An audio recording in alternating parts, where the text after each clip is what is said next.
नमस्कार, मैं हूं नेहा शर्मा। स्वागत है आपका कुंडली टीवी पर। 2022 मार्च में राहु और केतु राशि परिवर्तन करने जा रहे हैं। इसके बारे में जानकारी देने के लिए हमारे साथ हैं नरेश कुमार अरोड़ा जी। स्वागत है सर आपका। नमस्कार जी।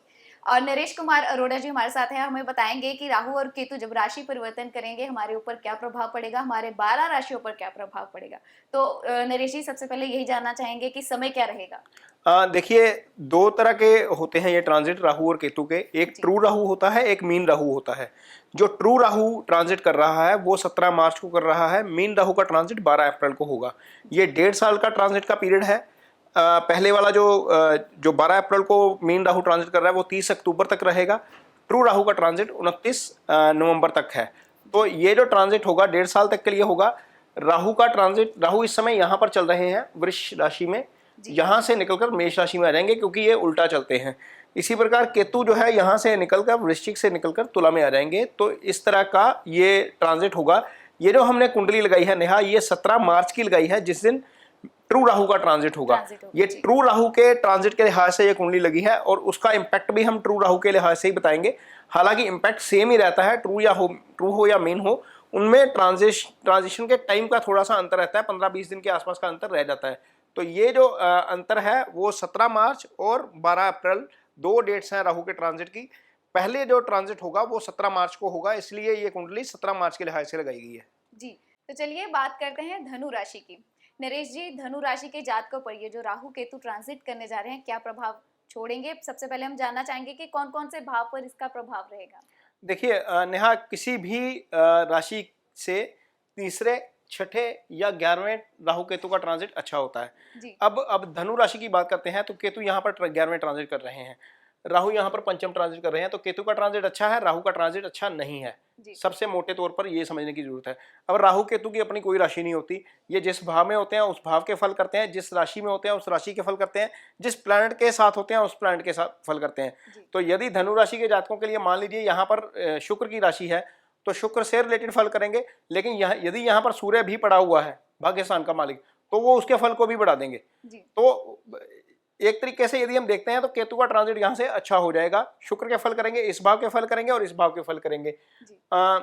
ये जो करेंगे ये राहु इस भाव के भी फल करेंगे और इस भाव के भी फल करेंगे। हालांकि ये ट्रांजिट बुरा है, ये खराब है, ये इसके फल खराब हो जाएंगे, बाकी के फल अच्छे रह जाएंगे। जी। तो ये हमने जाना कि धनु राशि के ओवरऑल क्या प्रभाव रहेगा, लेकिन बात करेंगे हेल्थ की, क्योंकि जब भी कोई ग्रह ट्रांजिट करता है तो हेल्थ पर बहुत ज्यादा प्रभाव छोड़ता है। तो नरेश जी, हेल्थ पर क्या प्रभाव पड़ेगा धनु राशि के जातकों पर। देखिए, हेल्थ के लिए स्थिति जो है वो कह सकते हैं कि ठीक है, एवरेज है, बहुत ज्यादा अच्छी नहीं है, बहुत ज्यादा बुरी भी नहीं है। उसका कारण यह है नेहा, केतु यहाँ पर 11वें भाव में है। 11वें भाव में शुक्र की राशि पड़ी हुई है, इसके फल करेंगे। ये आय का भाव है, ये इच्छाओं की पूर्ति का भाव है, ये एलिवेशन का भाव है, यहाँ से प्रमोशन देखी जाती है, सब कुछ होगा। लेकिन केतु इसके साथ इसके भी फल कर देंगे क्योंकि ये छठा भाव है, ये लिटिगेशन का भाव है, ये बीमारी का भाव है, ये एलिगेशन का भाव है, ये 10वें का 9वां है, ये प्रमोशन का भी भाव है। तो एक तरीके से कर्म का भाग्य है, भाग्य का कर्म है ये। तो एक तरीके से यदि हम देखते हैं, यदि केतु ने इस भाव के शुक्र के फल करने शुरू किए तो शुक्र के फल यहाँ से भी हो जाएंगे। तो आपको खास तौर पर अपनी सेहत को लेकर थोड़ा सा ध्यान रखना पड़ेगा। यदि आपकी ईटिंग हैबिट्स ठीक नहीं है तो उसको आज ही ठीक कर लीजिए, क्योंकि जब ये ट्रांजिट होगा तो उसका फल आपको उस समय मिलना शुरू हो जाएगा। तो खान पान को लेकर थोड़ा सा दिक्कत रह सकती है, आपको डाइजेशन के संबंध में कोई ना कोई प्रॉब्लम रह सकती है। कुछ लोगों को लोअर बैक में, इस पार्ट में बॉडी के, आपको दिक्कत का सामना करना पड़ सकता है। इसलिए आपको थोड़ा सा खास तौर पर ध्यान रखना पड़ेगा धनु राशि के जातकों को, सेहत के लिहाज से यदि हम देखते हैं तो। जी। और दूसरी बात नेहा, एक चीज और है, यदि धनु राशि की जो फीमेल्स हैं, यदि प्रेगनेंसी के दौर से गुजर रही हैं या किसी ने प्रेगनेंसी प्लान की हुई है अगले साल मार्च के बाद, या जब ये ट्रांजिट होगा उसके बाद आपने प्रेगनेंसी प्लान की है, तो आपको बहुत केयरफुल रहना पड़ेगा। उसका कारण ये है कि यहाँ पर ये भाव जो है ये संतान का भाव होता है। तो पंचम से राहु का ट्रांजिट जो है वो एक तरीके से अच्छा नहीं है संतान के लिहाज से। चाहे आपकी मेल कुंडली है चाहे फीमेल कुंडली है, आपको केयरफुल रहना पड़ेगा, क्योंकि संतान की फॉर्मेशन में दोनों का योगदान होता है। मान लीजिए एक कपल में से एक की धनु है, दूसरे की धनु नहीं है, तो भी संतान को लेकर खास तौर पर ध्यान रखना पड़ेगा। जी। तो चलिए बात करते हैं धनु राशि के जो रिश्ते हैं वो इस ट्रांजिट के दौरान क्या प्रभाव जो है वो छोड़ेंगे, कैसे रिश्ते रहेंगे धनु राशि के जातकों के। देखिए, धनु राशि के जातकों के लिए ये सप्तम भाव है और यहाँ पर केतु की दृष्टि रहेगी। जी यदि हम केतु की दृष्टि काउंट करेंगे तो 9वीं दृष्टि यहाँ पर आएगी, तो तालमेल थोड़ा सा बेटर करना पड़ेगा धनु राशि के जातकों को। अदरवाइज यहाँ पर कोई बहुत लंबी चौड़ी दिक्कत वाली स्थिति नहीं आएगी। शनि भी यहाँ पर रहेंगे, बहुत ज़्यादा दृष्टि नहीं पड़ेगी शनि की। राहु की भी दृष्टि नहीं पड़ती है, एक केतु की दृष्टि है थोड़ी सी जो डिस्टर्ब करेगी। हालांकि केतु की ये दृष्टि इस भाव पे भी नहीं पड़ती। तो मोटे तौर पर यदि हम देखते हैं तो मैरिड लाइफ को लेकर कोई बहुत ज़्यादा दिक्कत मुझे यहाँ पर नज़र नहीं आती। हालांकि तालमेल रखिए ज़रूर, क्योंकि थोड़ी सी भी दिक्कत हुई तो यहाँ पर केतु जो है वो थोड़े से दिक्कत कर सकते हैं। अदरवाइज कोई दिक्कत वाली स्थिति नहीं है, क्योंकि केतु ने शुक्र के फल करने हैं।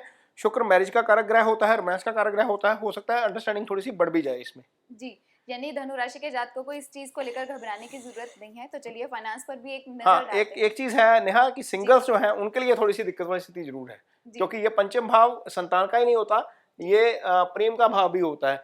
तो इनमें थोड़ा सा मिसअंडरस्टैंडिंग आपस में बढ़ सकती है, क्योंकि राहु कंफ्यूजन क्रिएट करने वाला ग्रह है।